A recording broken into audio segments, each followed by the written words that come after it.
কি অদ্ভুত কাণ্ড দেখেন। আর মাত্র বলতে গেলে কয়েক ঘন্টা বাকি আছে, কালকে 5টার মধ্যে নমিনেশন শেষ সময়। এখনো পর্যন্ত জোটগুলো তাদের প্রার্থিতা চূড়ান্ত করতে পারেনি। আজকে নতুন জোটের সম্প্রসারণ হলো, 8 দলীয় জোট, সেই সাথে এনসিপি এবং এলডিপি যুক্ত হলো, কর্নেল অলি যোগ দিলেন। তাদের প্রার্থী তালিকাটা এখনো পরিষ্কার না।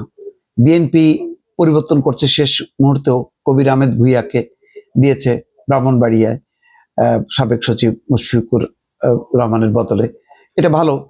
আবার অন্যদিকে রাউজানে গিয়াস কাদের চৌধুরীকে চিঠি দিয়ে আবার গোলাম আকবর খন্দকারকে দিয়েছেন সাবেক রাষ্ট্রদূত, সেটাও একটা বিস্ময়কর ব্যাপার।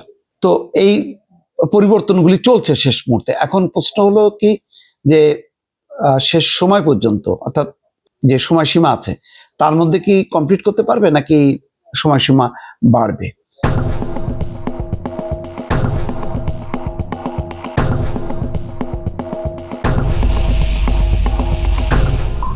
আর কেন এই জোটের নমিনেশনগুলো, মেরুকরণগুলো, নির্বাচনী সমঝোতাগুলো সেটা পরিষ্কার হচ্ছে না। বিএনপি কোনো জোট করেনি, বিএনপি নির্বাচনী সমঝোতা বলছে।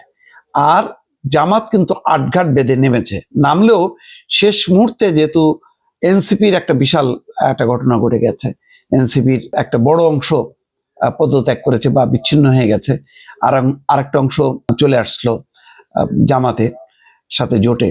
সেখানে কয়টা দেবে, 40টা না 50টা? এলডিপি যে আসলেন কর্নেল অলি, তার ভাগ্যে কয়টা জুটলো, এগুলি এখনো পরিষ্কার হয়নি। তার মানে শেষ মুহূর্তে এই যে তোলপাড় হচ্ছে, তাতে মনে হচ্ছে যেন নির্বাচনী তফসিল পিছিয়ে যেতে পারে। নির্বাচনী তফসিল পেছানোর আর একটা কারণ হতে পারে বিএনপির চেয়ারপারসনের স্বাস্থ্যগত যে পরিস্থিতি, তাতে যে কোনো মুহূর্তে একটা দুঃসংবাদ আসতে পারে, তাতে হয়তো পিছিয়ে যেতে পারে।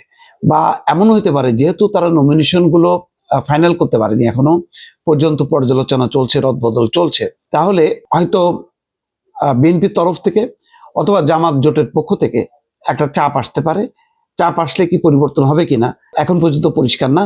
আমি যখন ভিডিও করছি তখন বাংলাদেশে 6টা 11 মিনিট, তো বুঝতেই পারছেন সময় নেই। রাত পোহালেই বলতে গেলে নমিনেশন চূড়ান্ত এবং সাবমিশন, মানে এই পর্বটা শেষ হবে। তো শেষ মুহূর্ত পর্যন্ত তোলপাড় চলছে। এখনো কনফিউশন হলো এই, কেউ বুঝতে পারছে না যে, যেমন আসন ধরে ধরে যে বিএনপির কোন আসনের বিপরীতে জামাত কাকে দিচ্ছে, জামাতের প্রার্থী ধরে বিএনপি কোন মানে প্রার্থীকে দিলে সেটা মানে উঠে আসতে পারবে, এই টানাপোড়েন চলছে। মোট কথা, জয় পরাজয়ের হিসাব নিকাশগুলো এমন একটা কঠিন সমীকরণে এসে ঠেকেছে যে সবাই শেষ মুহূর্তের জন্য অপেক্ষা করছে। এখন শেষ মুহূর্তে অপেক্ষা করতে যে একটা জট বেঁধেছে, ফলে এখন বলা যাবে না যে বিএনপিকে ঘিরে, যে বিএনপি এবং তার শরিকরা মিলে একটা পূর্ণাঙ্গ 300 আসনের নমিনেশন ফাইনাল করছে, এটাও যেমন করতে পারেনি তারা এখন পর্যন্ত।